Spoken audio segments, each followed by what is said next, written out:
Les oreilles du cheval fonctionnent un peu comme des radars. Elles bougent dans la direction des sons qui attirent leur attention.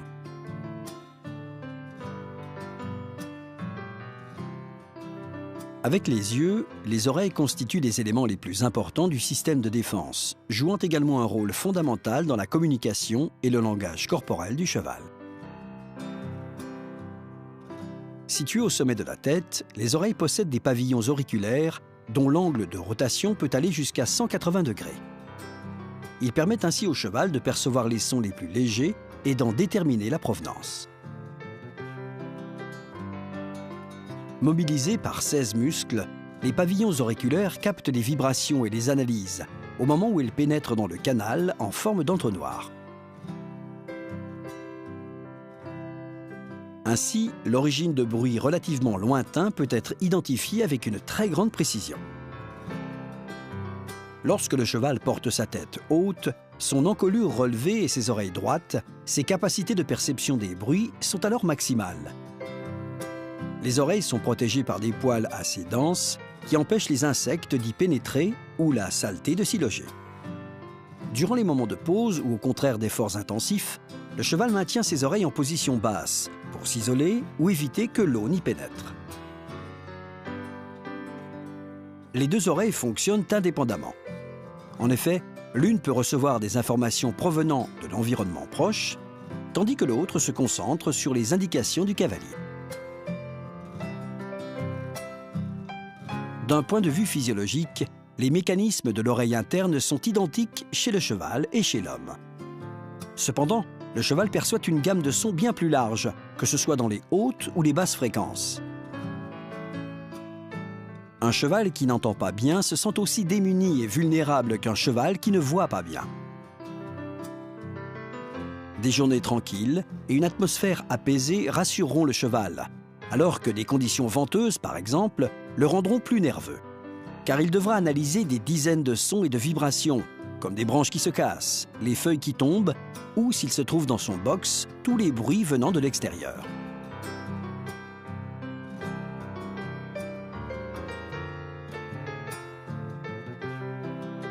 Comme la vue, l'ouïe peut être à l'origine des sensations les plus diverses. Si les sons lui sont familiers, le cheval se sentira à l'aise et en sécurité. En revanche, des bruits inconnus peuvent l'alerter, voire l'effrayer. Un son qui attire l'attention du cheval peut tout à fait être insignifiant pour nous et vice-versa. Une discussion animée entre plusieurs cavaliers peut ainsi ne pas éveiller son attention, tandis que le bruit d'un sac en plastique peut lui faire dresser l'oreille. Tout bruit ou son inconnu peut le mettre en alerte autant que le fasciner. Les bruits soudains ou inattendus, particulièrement s'ils sont forts, représentent pour le cheval une véritable menace qui le pousse à se tenir sur ses gardes, les muscles tendus, prêts à prendre la fuite. Bien souvent, les chevaux, surtout s'ils sont accompagnés d'un cavalier expérimenté, décident que le danger n'est pas immédiat, ce qui leur laisse le temps de satisfaire leur curiosité en dressant les oreilles pour découvrir d'où vient le bruit. Les bruits qui viennent d'en dessous, comme celui produit par la rampe d'un van, sont analysés avec beaucoup d'attention par le cheval, car il n'a pas la possibilité de regarder dans cette direction. De plus, il est très important pour un cheval de savoir où il va poser ses pieds. D'une manière générale, ce sont les bruits modérés et sans dissonance qui apaisent le plus le cheval. On comprend donc mieux pourquoi les chevaux sont parfois très nerveux lors des concours, lorsque le volume de la musique et des annonces mettent leur tympan à rude épreuve. En milieu urbain, les bruits des voitures et le brouhaha nuisent à la qualité de vie, fatiguent les chevaux et les rendent plus nerveux, même lorsqu'ils sont habitués à un tel environnement.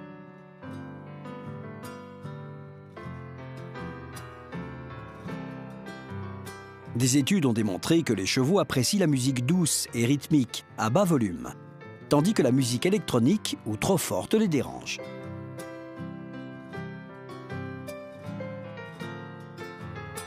Une bonne connaissance des mécanismes de l'audition chez le cheval peut s'avérer utile. L'usage de la voix, par exemple, permet de rassurer et de mettre notre monture à l'aise. Le travail ou le loisir n'en seront que plus agréables. Avec la voix, on peut également calmer un cheval confronté à une situation difficile ou bien l'encourager à sauter un obstacle imposant. Le cheval apprend à reconnaître aussi bien la voix de son cavalier et de ceux qui le traitent bien que celle de ceux qui le malmènent. Quant à ses réactions, elles varient en conséquence. Rappelons que l'oreille interne est responsable des sensations d'équilibre du cheval. En effet, l'oreille interne renferme l'appareil vestibulaire, lequel transmet via le nerf auditif les informations au cerveau du cheval, notamment celles concernant la force de gravité. En conséquence, les altérations de l'audition chez le cheval peuvent provoquer une altération de son équilibre.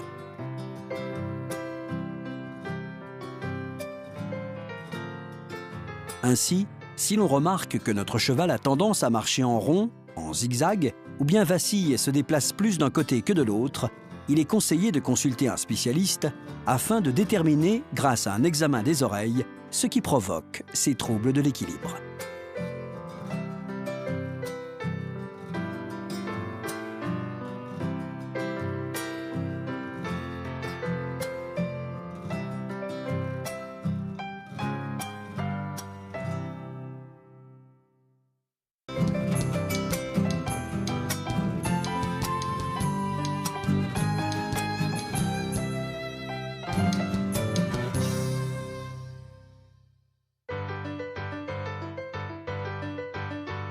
Chaque partie de l'anatomie du cheval doit contribuer à l'harmonie du corps dans son ensemble. Mais ce qui semble harmonieux pour les uns ne l'est pas toujours pour les autres. Par exemple, pour la race arabe, la qualité et l'élégance des chevaux proviennent de leur musculature sèche et de leur ossature fine. En revanche, pour les races de travail, ces caractéristiques seraient considérées comme de graves défauts.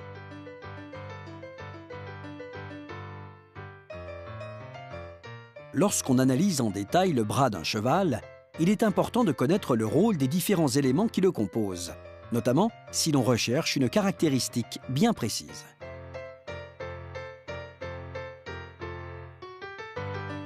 La structure osseuse du bras chez le cheval est constituée d'un seul os, l'humérus. Il s'agit d'un os fort, pas particulièrement long, qui s'articule dans sa partie supérieure avec le scapulum, l'os de l'épaule, et dans sa partie inférieure avec le radius, l'os de l'avant-bras. L'humérus est positionné en diagonale, dans un sens antéro-postérieur. Il constitue la base d'un triangle avec le scapulum, constitué des muscles de l'épaule et du bras. Plus l'humérus est court, et plus la superficie de ce triangle est réduite. Par conséquent, la musculature de cette région sera moins développée. Cependant, un humérus court est également moins exposé aux fractures. Le bras de levier de l'avant-main, sollicité dans les mouvements d'extension et de flexion des antérieurs, sera lui aussi plus court.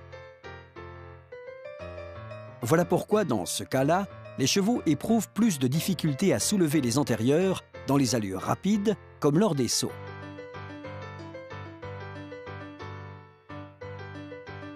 L'os du bras est également entouré de muscles fléchisseurs et extenseurs. Le bras doit être bien rattaché aux côtes, grâce à une musculature homogène et compacte. Idéalement, l'union du bras et des côtes doit être presque imperceptible. Certains chevaux présentent dans cette région une proéminence qui indique une musculature puissante, idéale dans le cas où les antérieurs et les postérieurs sont amenés à exercer une traction importante.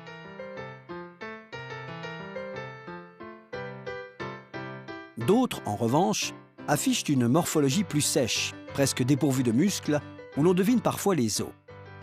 Il n'est alors pas rare de constater dans la région du passage de sangle une zone décharnée.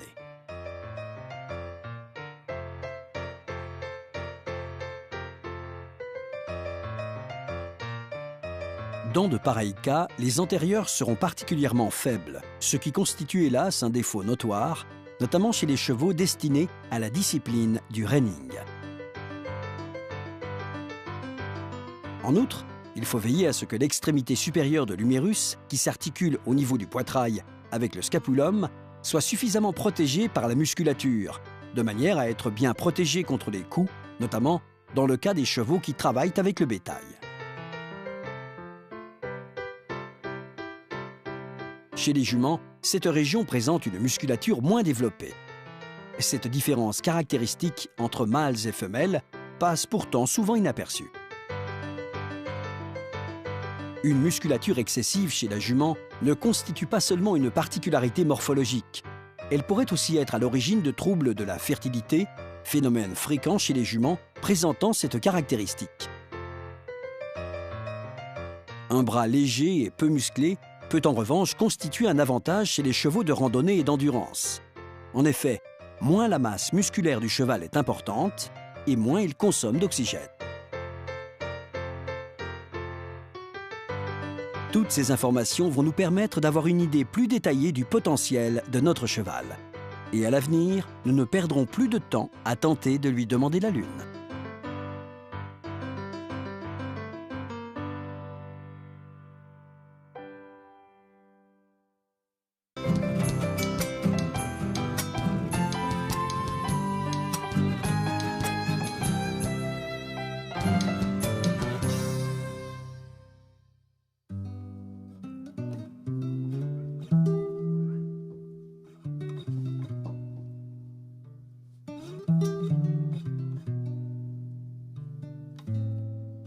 Le Standardbred, ou trotteur américain, est l'une des plus célèbres races de cheval de trot.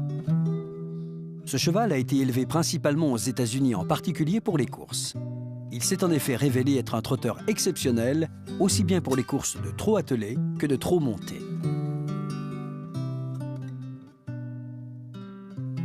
Le trotteur américain tel que nous le connaissons aujourd'hui est le résultat de croisements de plusieurs races de chevaux. Parmi ses ancêtres, citons le Narragansett Pacer, le Canadian Pacer, le trotteur Norfolk, le Pur-sang anglais ou Thoroughbred, le Hackney et le Morgan.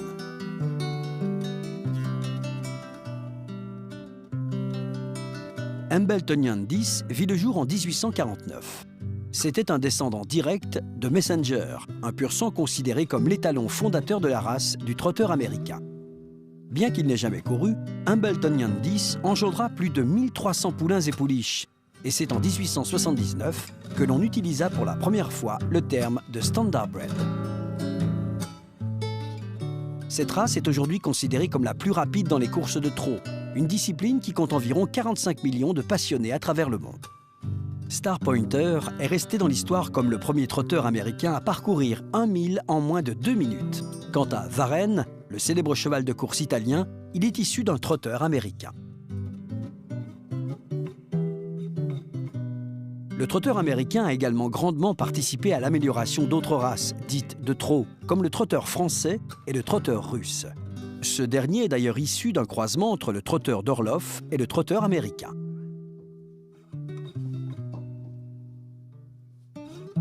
Le terme de Standardbred, qui signifie littéralement « élevé selon le standard », fait référence aux performances au trot des chevaux. Celles-ci conditionnent leur inscription au studbook de la race. Le standard de vitesse exigé est de parcourir 1 mille en moins de 2 minutes et 30 secondes. Les Standardbred sont des chevaux intelligents et faciles à entraîner. Ils apprécient la compagnie de leurs entraîneurs et aiment les défis. Les robes dominantes sont le bai et l'alezan, mais on trouve également des Standardbred noirs et gris. Ce qui distingue le Standardbred du pur-sang anglais, c'est son corps, qui est plus long, plus bas et plus lourd. Sa croupe est quant à elle un peu plus haute. Son arrière-main est puissante, afin de fournir le maximum de poussée vers l'avant.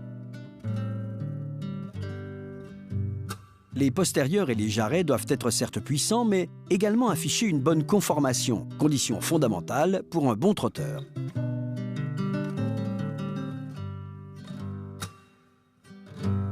Les pieds doivent être très durs et compacts pour éviter les blessures.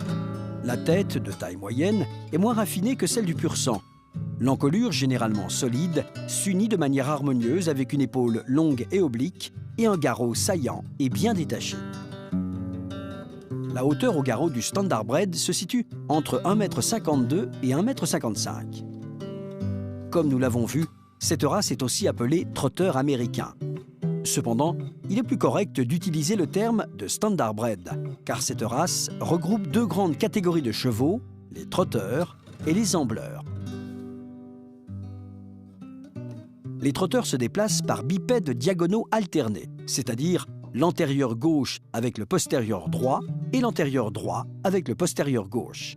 Les chevaux ambleurs, en revanche, lèvent et posent alternativement les pieds par bipèdes latéraux, c'est-à-dire l'antérieur et le postérieur droit, puis l'antérieur et le postérieur gauche. Les ambleurs sont surtout reconnus aux États-Unis, en Australie, en Angleterre et en Irlande. Ils sont un peu défavorisés au niveau international, car moins répandus que les trotteurs. D'ailleurs, les grandes courses en Europe ne sont souvent réservées qu'aux trotteurs. L'inconvénient des chevaux ambleurs, c'est qu'ils partent plus facilement au galop, ce qui entraîne fatalement une sanction lors d'une course.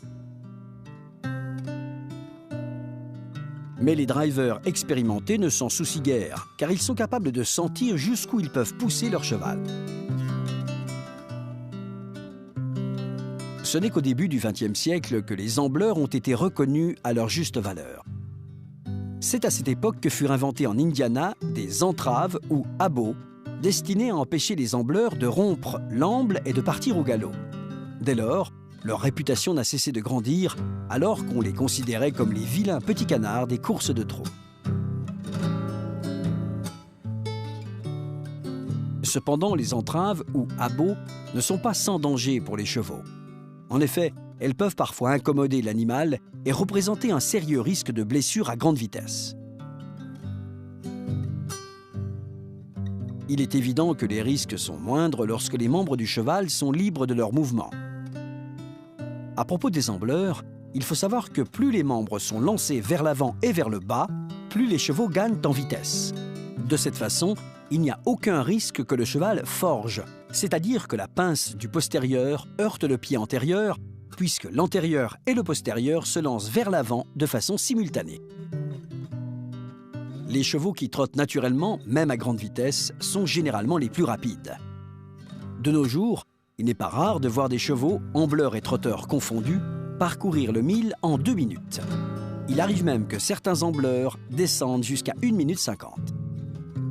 Forts de leur prédisposition au trot efficace et rapide, ces chevaux ont rempli bon nombre d'hippodromes, aussi bien américains qu'européens. Quiconque a la possibilité d'assister à une course de trot pourra apprécier la beauté et la puissance des Standardbred.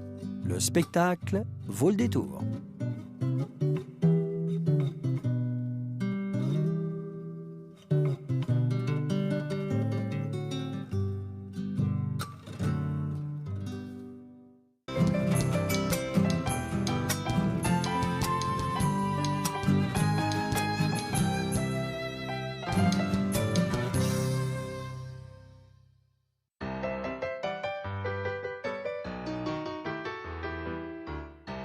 La doma vaquera est une discipline équestre inspirée du travail des vachers andalous, les vaqueros, avec le ganado bravo, une race de taureaux élevée pour les corridas.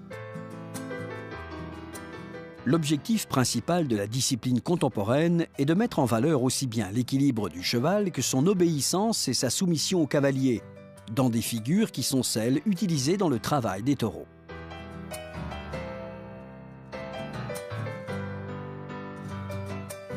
Les épreuves de doma vaquera consistent à réaliser une série de figures et d'exercices imposés dans l'ordre souhaité par le cavalier. Chaque concurrent dispose de 8 minutes pour réaliser cet enchaînement de figures. Celles effectuées après le temps imparti ne sont pas notées. Les concurrents sont avisés du temps qu'il leur reste 2 minutes avant la fin de leur prestation.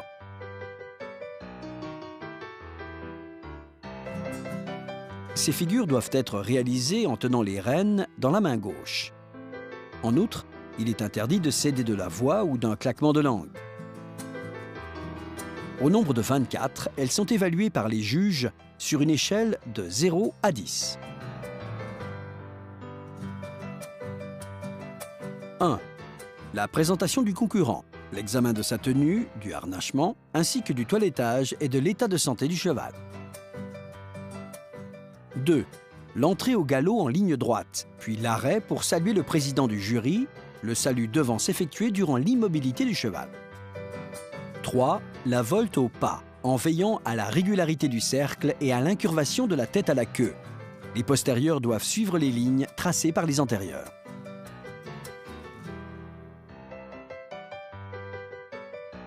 « 4. L'appuyer aux deux mains, où sont évaluées la régularité et l'équilibre. 5. Le pas de côté aux deux mains, où l'on juge la régularité, le sens du déplacement et l'équilibre. 6. La pirouette directe au pas, exécutée sur une ligne droite sans que les postérieurs arrêtent leur battue. L'incurvation doit se faire vers l'intérieur du cercle.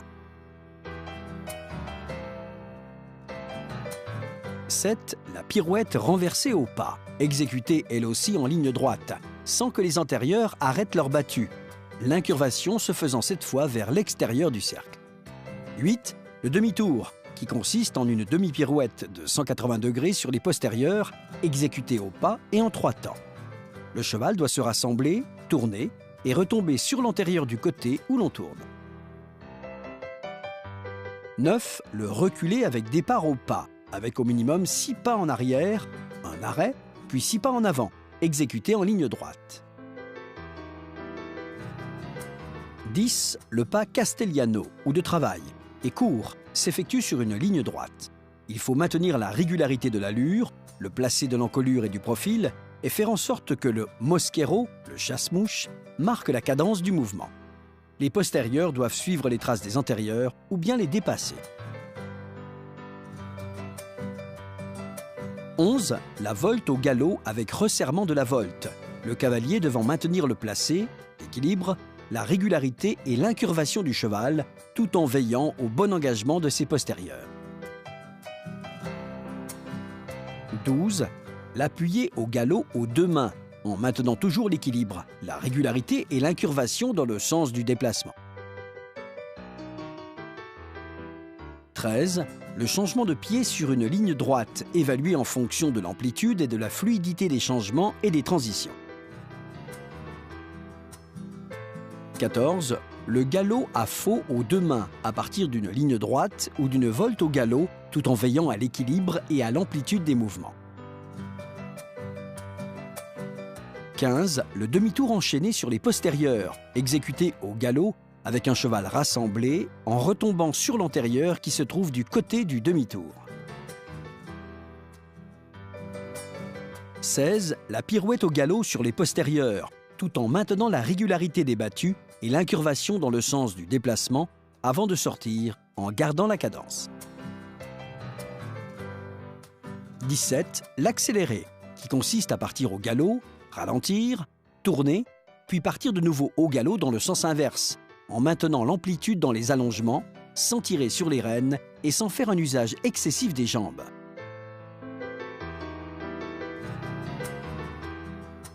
18. L'arrêt glissé avec les postérieurs sous la masse, après être parti au galop en ligne droite, en veillant à l'équilibre et à la rectitude ainsi qu'à l'engagement des postérieurs dans l'arrêt.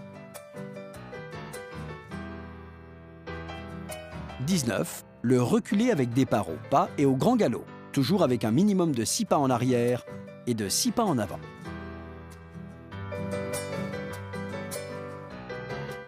20.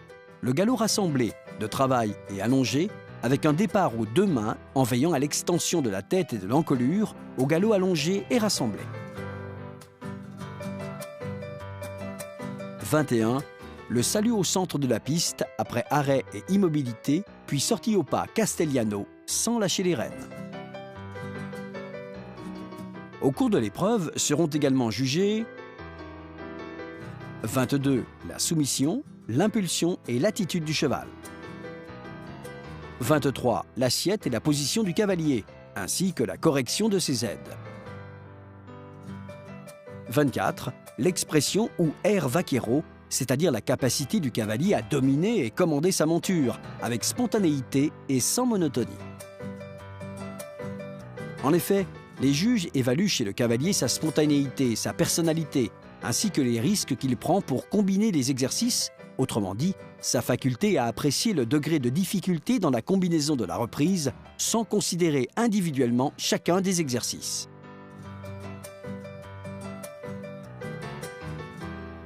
Devant l'harmonie dégagée par le cavalier et sa monture, on se représente facilement ce qu'était jadis le travail de ces vaqueros avec le bétail dans les collines andalouses. Et l'on comprend aussi pourquoi cette discipline, appartenant à l'équitation de travail, est l'une des plus élégantes qui soit.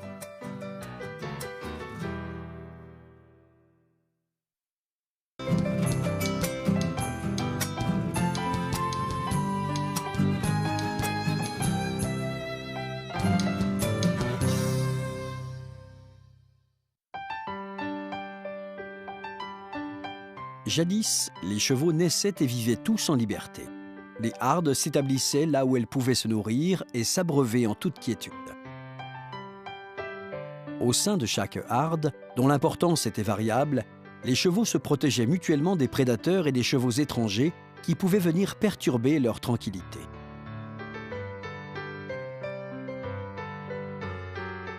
Cet instinct pacifique, propre au cheval lorsque l'espace dont il dispose est conséquent, est le même qui le pousse à lutter s'il vient à manquer de nourriture.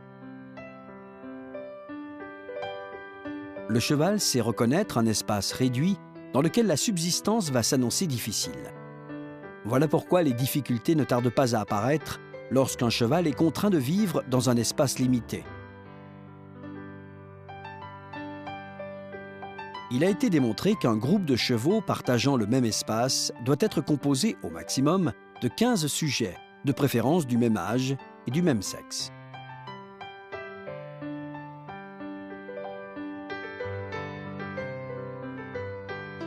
Dans les grandes villes, les prés et les espaces de terre sont plus réduits et les chevaux sont contraints de marcher et de brouter sur un terrain souvent très petit.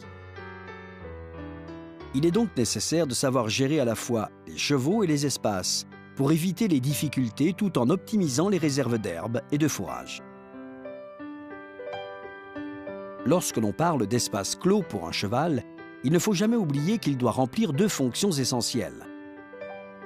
Il doit tout d'abord permettre au cheval de se déplacer et de s'entraîner en toute liberté durant la journée, lorsqu'il n'est pas monté. Il doit ensuite permettre à l'animal de s'alimenter, essentiellement grâce à l'herbe du terrain, autrement dit, le pré.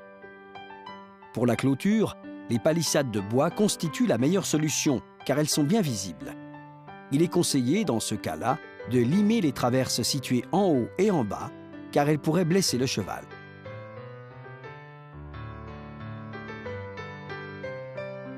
Trois traverses avec un poteau tous les 1,50 m conviennent parfaitement dans le cas de chevaux tranquilles.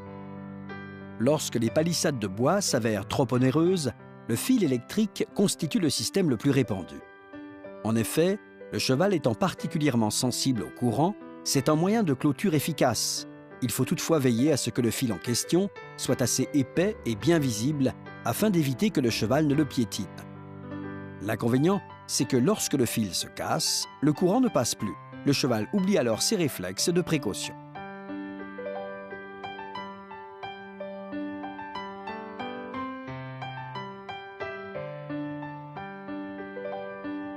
Certes, un fil relativement fin conduit parfaitement l'électricité et se répare facilement, mais il est moins visible.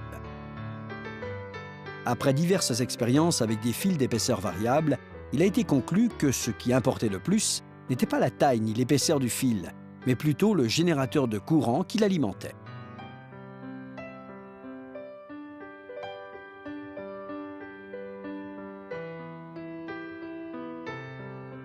Les prés destinés à accueillir des chevaux en liberté doivent être conçus pour leur permettre de trotter et de galoper à leur guise. La largeur du pré est d'environ 10 mètres, tandis que la longueur ne doit pas être inférieure à 25 ou 30 mètres, toujours si les dimensions du terrain le permettent. Quand on doit placer un étalon dans cet espace clos, il est préférable de s'assurer avant de le libérer qu'il connaît déjà les effets de l'électricité. Cela permettra d'éviter qu'il ne cherche à mordre ou à donner des coups de pied aux chevaux de l'enclos voisin.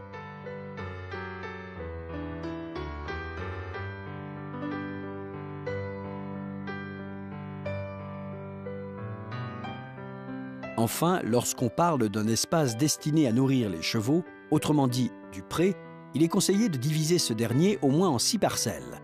L'une d'entre elles accueillera un nombre important de chevaux pendant 2 ou 3 jours, jusqu'à épuisement des réserves d'herbe. Par exemple, une superficie d'1 hectare peut être divisée en 8 parcelles, où 5 chevaux broutent tout au long de l'année, ce qui leur permet de se maintenir dans d'excellentes conditions physiques. Les chevaux en question devront déjà se connaître ou être amis afin d'éviter les éventuels conflits. Le système est simple. On commence en plaçant les chevaux sur une parcelle jusqu'à ce qu'ils mangent la totalité de l'herbe disponible et comestible. Cela permet de ne laisser sur la parcelle que les mauvaises herbes.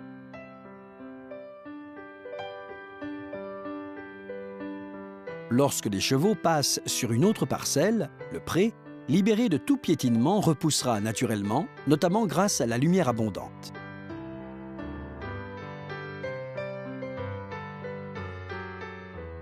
Quand les chevaux quittent la parcelle pour en investir une autre, il est alors possible d'enlever les mauvaises herbes.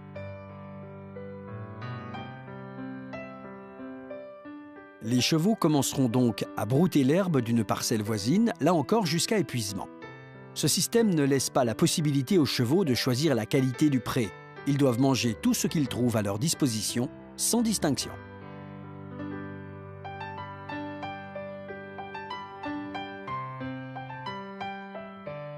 En effet, si on laissait les chevaux brouter sur un terrain ouvert, sans clôture, ils choisiraient leur nourriture et empêcheraient d'une certaine façon que le pré se renouvelle et se régénère. Et oui, les jeunes pousses et les nouveaux bourgeons bien meilleurs sont toujours les premiers à être mangés. Il suffit de quelques jours pour que les chevaux s'habituent à changer de parcelle. Il ne faut toutefois pas oublier de couper l'alimentation électrique de la clôture. Les bonnes années, le pré est particulièrement abondant en été et l'on peut alors y accueillir davantage de chevaux. En hiver, en revanche, ils maigrissent légèrement mais se maintiennent dans de bonnes conditions physiques.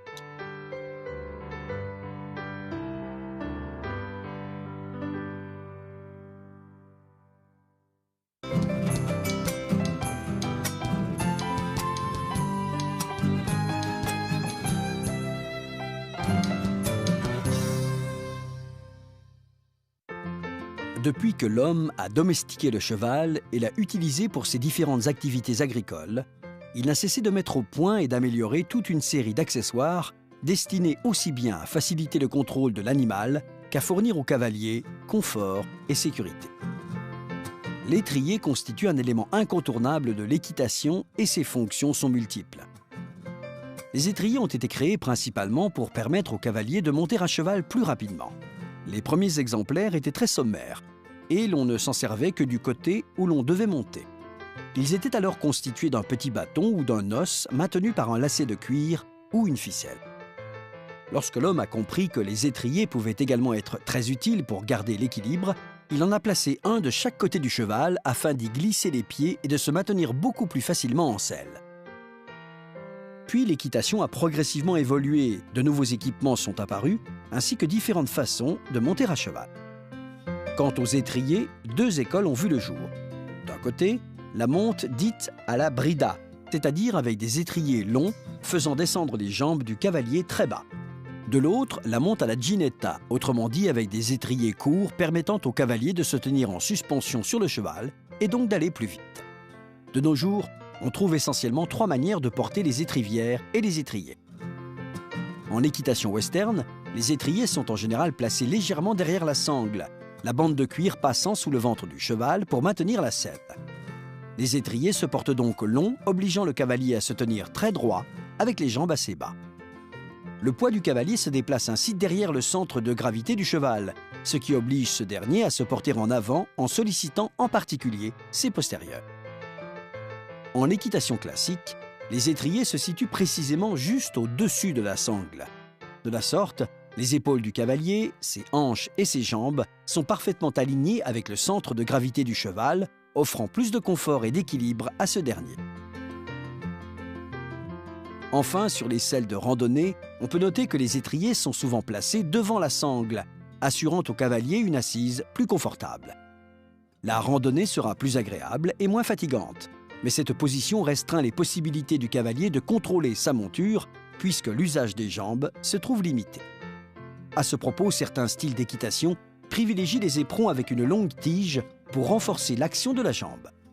La longueur des étrivières, les courroies auxquelles sont accrochés les étriers, doit permettre aux jambes du cavalier de tomber de manière naturelle et confortable. Idéalement, le plancher de l'étrier, c'est-à-dire la base plate où repose le pied, doit se trouver au niveau de la cheville du cavalier. Ainsi, ses jambes seront légèrement fléchies lorsqu'il chaussera les étriers. Pour la pratique du saut d'obstacle, il est d'usage de raccourcir les étrivières. En effet, cela permet au cavalier de se tenir en équilibre sur ses étriers et de soulager le cheval lors des sauts. Lors des courses, les étriers sont réglés encore plus courts. Le jockey, en se redressant, se fait le plus léger possible pour laisser le cheval atteindre sa vitesse maximale. En règle générale, moins le cavalier a d'expérience, plus ses étriers devront être larges. Il en sera de même si les circonstances exigent que les pieds soient bien protégés, notamment des mouvements brusques. Pour des épreuves plus exigeantes, les étriers devront être de préférence larges à leur base, pour plus de confort.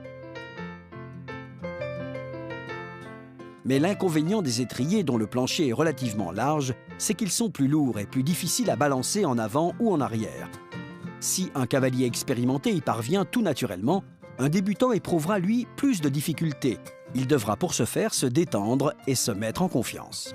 Quant aux étriers au plancher plus étroit, ils sont utilisés en particulier pour les épreuves de saut. Le cavalier y appuie moins son pied et sa légèreté permet une plus grande mobilité de la cheville. Cette caractéristique conviendra au cavalier expérimenté, mais perturbera peut-être davantage le débutant. Il est également souvent recommandé de recouvrir le plancher de l'étrier à l'aide d'une semelle antidérapante, le plus souvent en caoutchouc, pour éviter que le pied ne glisse et ne sorte de l'étrier. Si le cavalier éprouve des difficultés à baisser les jambes ou s'il veut se tenir à la selle en levant les talons, il y a un risque que le pied passe au travers de l'étrier et que les chevilles se retrouvent coincées. Cela peut s'avérer évidemment très dangereux. Pour éviter une telle mésaventure, il est possible d'équiper les étriers de tapaderos, des protections de cuir placées à l'avant des étriers qui empêchent le pied de tourner ou de partir trop en avant. Aujourd'hui, on trouve également des étriers dits de sécurité qui s'ouvrent en cas de chute du cavalier pour libérer ses pieds et éviter d'être traîné par sa monture. Savoir précisément à quelle discipline ou à quelle équitation nous allons soumettre notre cheval va nous permettre de choisir de manière judicieuse des étriers appropriés. En effet, l'utilisation d'accessoires adaptés garantissant un meilleur contrôle du cheval, ainsi qu'une sécurité et un confort majeur, participe grandement au plaisir de l'équitation.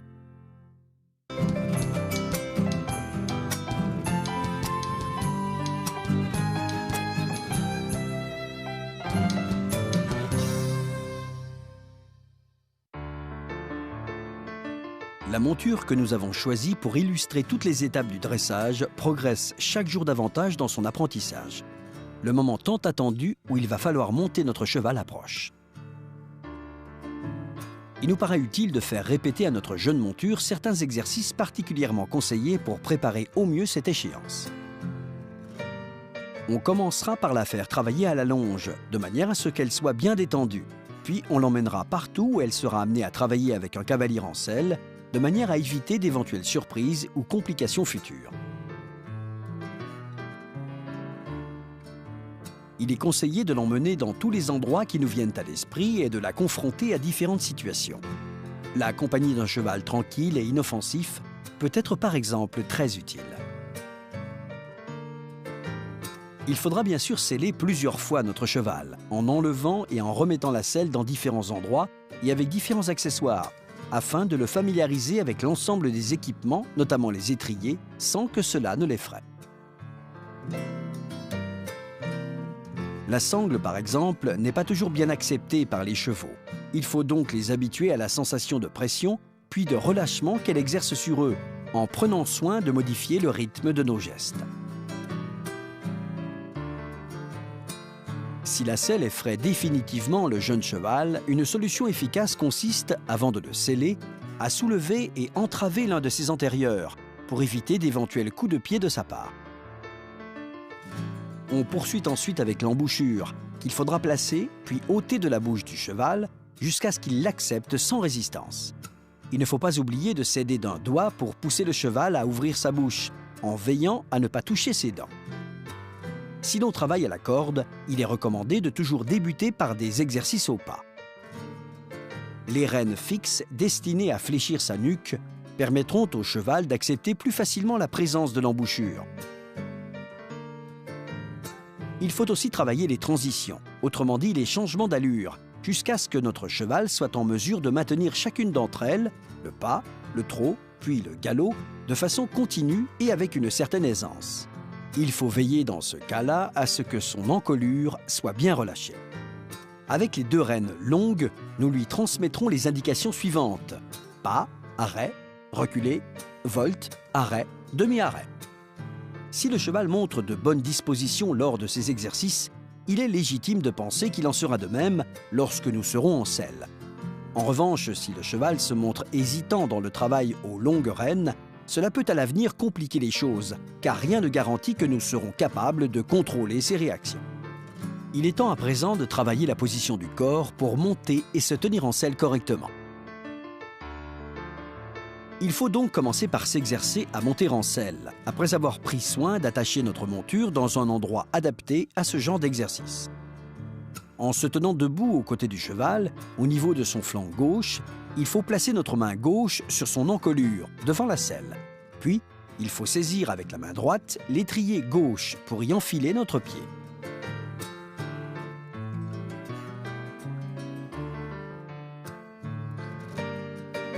Pour ce faire, il faut poser le pied sur l'étrier en appuyant le genou gauche contre l'épaule du cheval, en prenant soin de ne pas toucher la zone du passage de sangle, très sensible. On saisit ensuite la selle avec la main droite, de préférence au niveau de l'arçon. En effet, si l'on attrape la partie arrière de la selle, on risque de la déplacer et d'occasionner une gêne pour le cheval. C'est la jambe droite, celle encore à terre, le pied gauche ayant déjà chaussé l'étrier, qui doit donner l'impulsion au corps. La première fois, il faut veiller à appuyer le poids de son corps sur la selle, bien au centre, et non sur les étriers.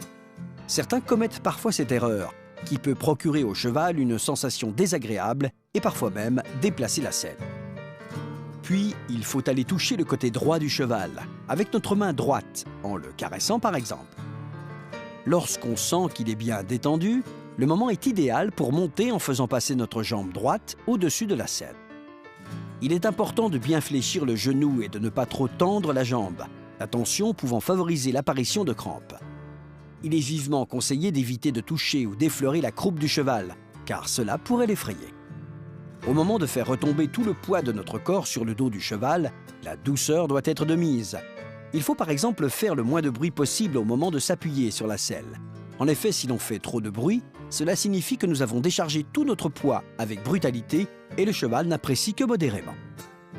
Bien entendu, il ne faut pas hésiter à répéter l'opération pour habituer le cheval et nous exercer par la même occasion à cet exercice particulier. Lors des essais suivants, on pourra même toucher la croupe du cheval sans trop de risques. Une fois en selle, les mouvements de mains et de jambes doivent être calmes et posés, en avant comme en arrière. Il faut maintenir le corps en avant, au-dessus de l'encolure et sans chausser les étriers, et ce, jusqu'à ce qu'on se sente vraiment en sécurité.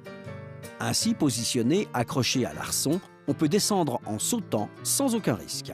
Si le cheval est particulièrement grand, les cavaliers de petite taille peuvent se faire aider pour monter en selle. L'important est que le cheval ne ressente aucun signe d'anxiété ou d'appréhension dans ces moments-là. Dès lors qu'on sent que le cheval accepte enfin d'être monté, il n'est bien sûr plus nécessaire de l'immobiliser en soulevant l'un de ses antérieurs. Pour finir, il est recommandé de procéder à ces exercices préparatoires à chaque fois qu'on l'estime nécessaire, mais toujours après le travail quotidien. Le cheval sera ainsi moins enclin à opposer une résistance. D'une part, les exercices s'en trouveront facilités, d'autre part, les risques seront limités. Gardez toujours cela à l'esprit.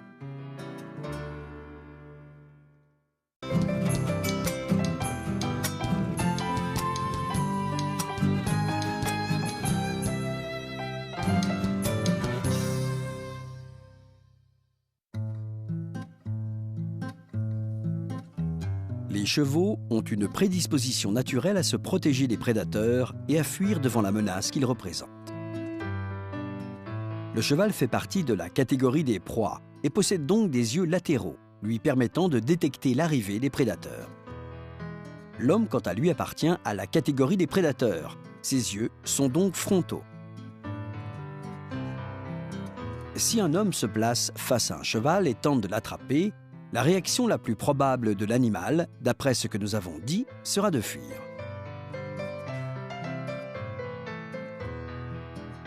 Au cours du processus de dressage, il faut parvenir à démontrer au cheval qu'il n'a pas besoin de fuir face aux hommes et qu'il peut leur faire confiance. Hélas, certaines méthodes de dressage se révèlent parfois très agressives. Dans de tels cas, le cheval associe inévitablement l'homme à une menace qu'il cherchera à fuir à tout prix. Cela peut marquer le début d'un cercle vicieux. L'homme perd patience, pensant que son cheval devrait désormais le connaître, et au lieu de le laisser s'habituer tranquillement à sa présence, s'énerve et s'impatiente.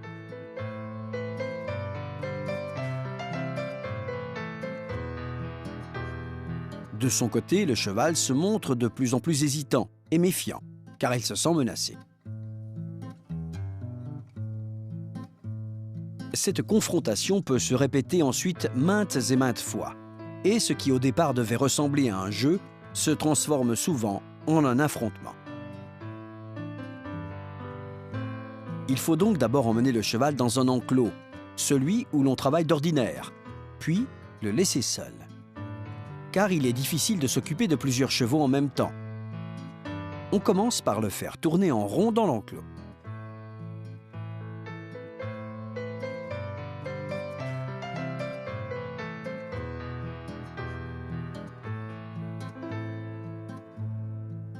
Lorsque le cheval acquiert un certain rythme et réalise ses voltes sans s'arrêter, le moment sera venu de commencer le processus de mise en confiance.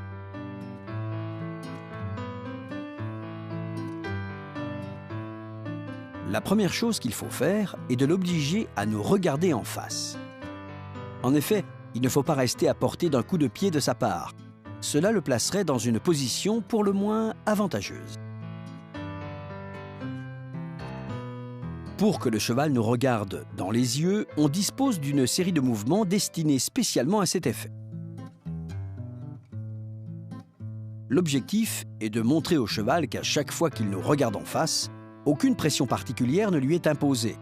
En revanche, s'il menace de ruer ou de prendre la fuite, il doit se sentir importuné par notre présence. Pendant ces voltes, on peut également se placer en travers de son chemin et s'immobiliser à quelques centimètres de sa tête pour l'obliger à freiner et maintenir ainsi sur notre cheval cette sensation de pression. En agissant ainsi, c'est-à-dire en le talonnant dès qu'il cherche à fuir ou au contraire, en le laissant tranquille dès qu'il nous regarde, on signifiera au cheval qu'il a tout à gagner à rester calme et à nous regarder en face. Ensuite, chaque fois que le cheval freine, il faut s'immobiliser, de préférence sur le côté et non face à lui, en regardant vers le bas. Car le cheval peut ressentir notre regard posé sur lui comme un défi, stimulant chez lui un nouveau réflexe de fuite. Une fois que l'on a réussi à le faire freiner, ce qui constitue déjà un premier pas, il faut ensuite parvenir à l'approcher pour l'attraper.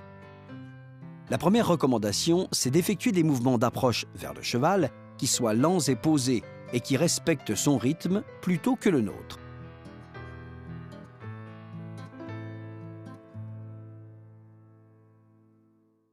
Ce faisant, on démontre au cheval qu'à chaque fois qu'il s'agite ou exprime la volonté de s'échapper, notre réaction est de nous arrêter et d'attendre patiemment qu'il tourne son regard vers nous. Nous veillerons à placer notre corps face à lui, mais sans nous approcher.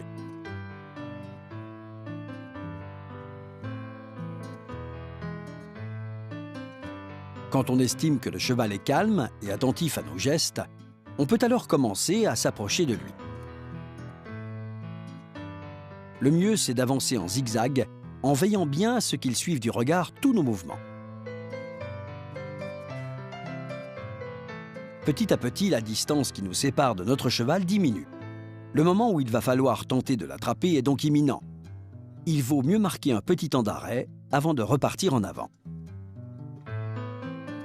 À ce moment-là, il se peut que le cheval cherche à nous flairer.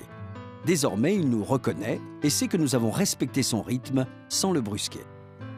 Lorsqu'on sent qu'il veut nous flairer, il faut alors reculer légèrement. Cela va jouer en notre faveur, car c'est maintenant nous qui reculons alors que le cheval cherche à s'approcher.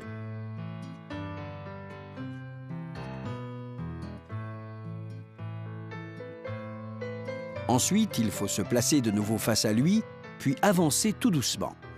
Si le cheval cherche encore une fois à fuir, il faut s'immobiliser en se plaçant face à lui.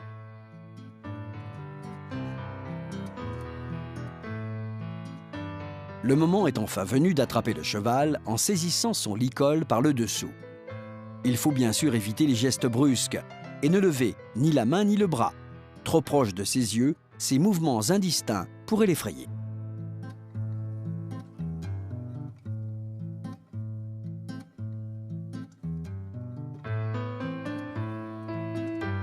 Il faut ensuite caresser notre cheval, puis le libérer en répétant l'opération plusieurs fois. C'est un très bon moyen pour le mettre en confiance et lui faire oublier le sentiment de peur que ces mêmes gestes provoquaient chez lui il n'y a encore pas si longtemps.